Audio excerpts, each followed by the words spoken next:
What is good, everyone? OJ over here from PlayerEssence, and welcome to another PE, Nintendo Switch, and gaming news video. Today, we have some awesome information for you guys, so let's go ahead and get right into it. Dragon Quest XI staff discusses the lack of voice acting in addition to the Dragon Quest III PS4 technical test and more. So the latest issue of the Weekly Famitsu has an interview with Dragon Quest XI in search of the departed time producer Yosuke Saito and the game's designer Yuji Horii, in addition to some other people from the development staff as well. Let's check out some of the tidbits of the interview below. The plan from the beginning was to release Dragon Quest XI on the PlayStation 4 and Nintendo 3DS.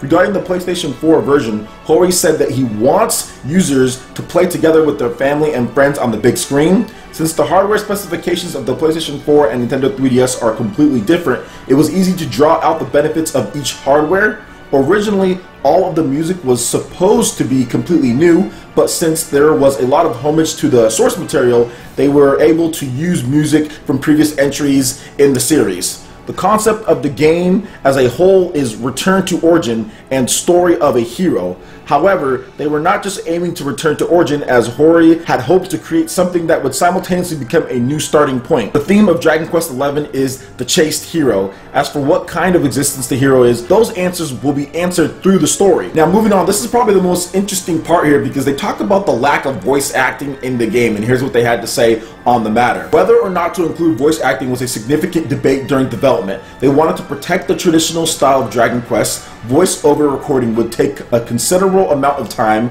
and would make it difficult to change the script later. Horii was also fixated on seeing the story through to the very end this time. Horii did tuning and changed details of the dialogue until the end of the end. There were adjustments as not to part with the fact that the main character is the protagonist. For example, Horii said that they avoided expressions for the protagonist such as getting angry as much as possible. When he is angry, the protagonist shows it only by eye movement, not body language. In creating Dragon Quest XI in Unreal Engine 4, they first did a technical test. Dragon Quest III's continent of, I can't say the name, although not entirely, as far as the whole continent, was chosen as that subject. In other words, they created a PlayStation 4 version of Dragon Quest III. They made models of the hero, his mother, the warrior, priest, and mage, the castle and the castle town, as well as pointlessly high quality king, and verified the size of the map. The test version took a significant amount of time and labor, but was exciting and produced fruitful results. Since it was only a technical test, they did not do any optimization. If the opportunity presents itself, they would show users the PlayStation 4 technical test of Dragon Quest III. So there's actually a lot more stuff on there as far as what they're doing with Dragon Quest and everything, and they didn't talk about the Nintendo Switch version. That version is obviously coming later down the line, maybe the very end of 2017 or maybe even 2018, but I would guess 2018 for that version of the game, just based on them wanting to make sure they got the PS4 and 3DS versions done and make a quality port of the Nintendo Switch version. But either way, I think it's pretty cool that they did a technical test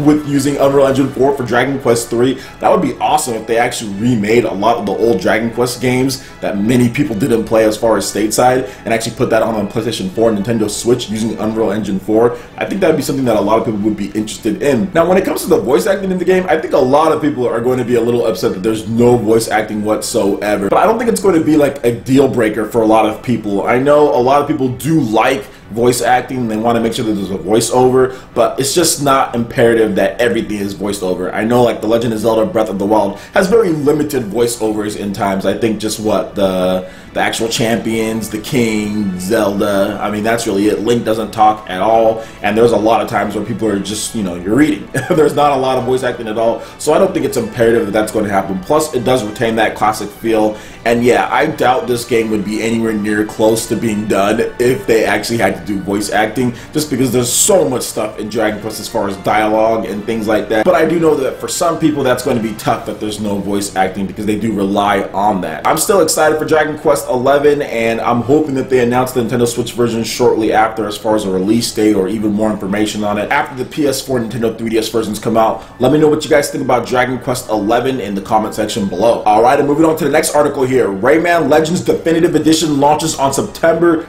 12th worldwide. The Nintendo Switch version of the latest Rayman game has been dated. Now, we did report that a demo went up recently, but it was pulled down. So shout outs to all the people who were able to create a European account and pick up the demo before Nintendo actually took it down, or Ubisoft, or whoever it was. But it will be officially available later this summer. So I'm guessing that it'll be available probably next month at some point in August, because they just said later this summer. The game launches early September 12th, so yeah, it will probably be up in August at some point. But here is an overview of the game via the official website. Rayman, named Platformer of the Year and winner of multiple artistic and musical achievements, is coming to Nintendo Switch with Rayman Legends Definitive Edition. This edition contains the acclaimed game Rayman Legends, 92% Metacritic score on the Wii U, as well as new exclusive content. Michael Ansel, celebrated creator of Rayman, Beyond Good and Evil, and the Raving Rabbids, is bringing his innovative creativity to this new and exciting platform. It will make full use of the power of the Nintendo Switch and its new controllers. Rayman, Glowbox, and the Teensies are off wandering through an enchanted forest when they discover a mysterious tent filled with a series of captivating paintings. As they look more closely, they notice each painting seems to tell the story of a mythical world. While focusing on a painting that shows a medieval land, they are suddenly sucked into the painting, entering the world, and the adventure begins. The gang must run, jump, and fight their way through each world to save the day and discover the secrets of the legendary painting. Nintendo of America also posted this via Twitter, and they showed off a brand new trailer of the game as well. So I think this is awesome that Rayman Legends is coming to the Switch. I've talked about it a couple of times, and I think this really is the definitive version in every single way. Now, we don't know what the new content that's coming to the Switch, and they said they were going to make full use of the controllers, so I'm guessing they're going to announce some type of HD rumble features, like when you punch or when you kick, or maybe even motion controls. I wouldn't put it past them to have some sort of motion controls in the game, because one of the things that they did with the Wii U and even the PS Vita version of the game was use the touchscreen to control Murphy on certain things, as far as that little flyer or whatever that thing is. So I'm thinking that they're going to have some type of exclusive motion controls and HD rumble built in order to kind of increase the appeal maybe of the Nintendo Switch version of the game. But for me, I think it's already cool that the fact that the game can be played anywhere. That's the biggest thing, and that's the reason why it's the definitive version to me. You're going to have everything that the other versions have, in addition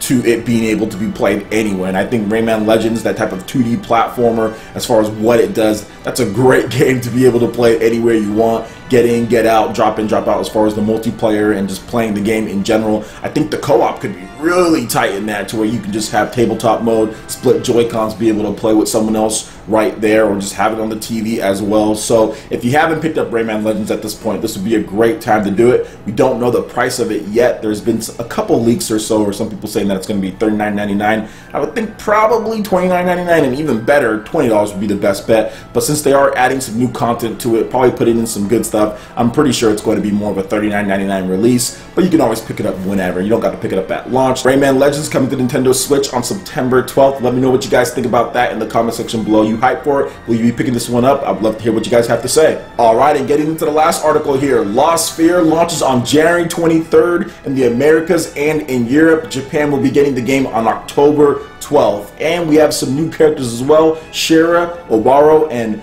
Volkosuit. So Sphear will launch digitally for the PlayStation 4, Nintendo Switch, and PC via Steam on January 23rd in the Americas and Europe, Square Enix has announced. Physical editions on PlayStation 4 and Nintendo Switch are exclusive to the Square Enix online store. Pre-orders for the PlayStation 4 digital version of Sphear will include Memoirs of the Moon, a dynamic theme, instant reward, and 2 music tracks on launch day: Market Town Marpening and Town of Elgartha. Pre-orders for the Steam version will include custom wallpaper and 2 music tracks. And like I stated, that Japan will be getting the game on October 12th, which will release on PlayStation 4 and Nintendo Switch. Square Enix also introduced 2 new characters and the Volkosuit armor that players can acquire in the game. Shira is a priestess who uses a traditional bow of similar range to Locke's crossbow. However, while Locke uses crossbows and tinkers with mechanical crafting, Shira specializes in heal magic and various bow-related abilities. Then you have Obaro. Obaro is an elderly man who came back into existence upon the awakening of Kanata's power. Contrary to the physical strengths of Kanata and his friends, Obaro specializes in unleashing powerful elemental magic, demolishing large enemy mobs. And then there's also the vocal suits. The vocal suits is mechanized armor gifted to people from the ancients within the world of Lost Sphear. The armor serves a dual purpose as enhanced in battle weaponry and tools that you can use in certain map environments. Each piece of armor has its own unique capabilities, so make sure to search for all of them. So it's actually really cool. This game is looking better and better every single time that they announce something new, anytime that they talk about the characters or the abilities. I think it was also at San Diego Comic-Con as well. People got a chance to play the game and saying that, hey, it's a pretty solid RPG, that they've made some improvements from I Am Setsuna, because this is the game in the same vein as it. I'm not a huge fan of the art style of the game or as far as like what it's running on, but I do feel that it's going to be a solid homage to the old school RPGs, and that's what I like about it. It seems like they're really packing it full of content and secrets, and they're going to fix a lot of the battle issues that I Am Setsuna had. So this one has me really excited.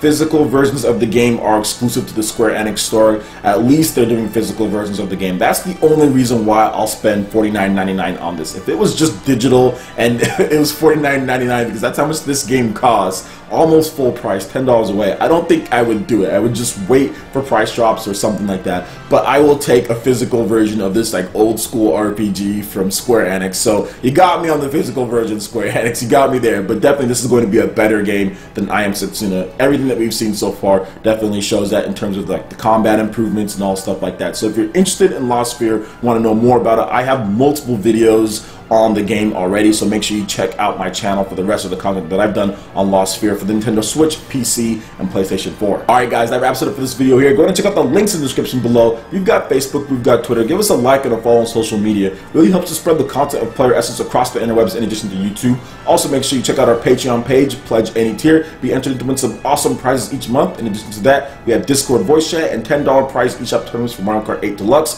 Splatoon 2, and more. So support PE Live and PE Arena right here on PlayerEssence. Also make sure you hit that like button if you did like this video. Lets me know you guys want more content like this going forward in the future, and subscribe to PlayerEssence for the latest news, reviews, discussions, and more. Thank you so much for watching, and we'll catch you ninja for the next video. Peace!